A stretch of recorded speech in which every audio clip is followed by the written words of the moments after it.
আর আপনাদের বলবো, বাংলায় আন্দোলন করে লাভ নেই, আন্দোলনটা দিল্লিতে গিয়ে করুন।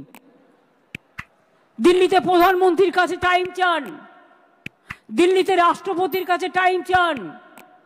আপনারা সংগঠন থেকে অ্যাপয়েন্টমেন্ট করুন, দরকার হলে ট্রেনে যান, দরকার হলে প্লেনে যান, দরকার হলে অ্যাপয়েন্টমেন্ট করুন, করে আপনাদের প্রতিবাদ জানান।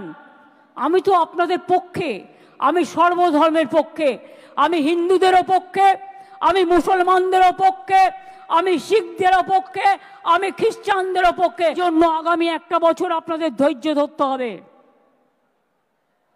কারণ এরপর অনেক পরিবর্তন হবে দিল্লিতে। সেদিনটার জন্য অপেক্ষা করব।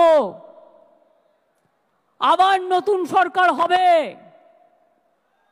এবং নতুন সরকারে আশা করি হামাগুড়ি বাবু থাকবেন না।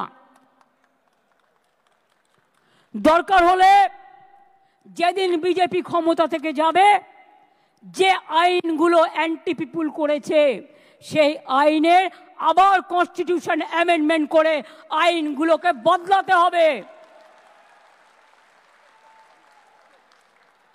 If there is a crisis, you have to wait for the future.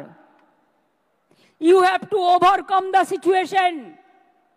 And if there is a crisis, be cool and peaceful. আর আপনাদের বলবো, বাংলায় আন্দোলন করে লাভ নেই, আন্দোলনটা দিল্লিতে গিয়ে করুন। দিল্লিতে প্রধানমন্ত্রীর কাছে টাইম চান, দিল্লিতে রাষ্ট্রপতির কাছে টাইম চান। আপনারা সংগঠন থেকে অ্যাপয়েন্টমেন্ট করুন। আপনারা দেখছেন আপনাদের প্রিয় চ্যানেল এসএস টিভি পাবলিক, সত্যের সাথে ন্যায়ের পথে। চ্যানেলটি সাবস্ক্রাইব করে যুক্ত হন আমাদের পরিবারে এবং পাশে থাকা বেল আইকনটি ক্লিক করুন।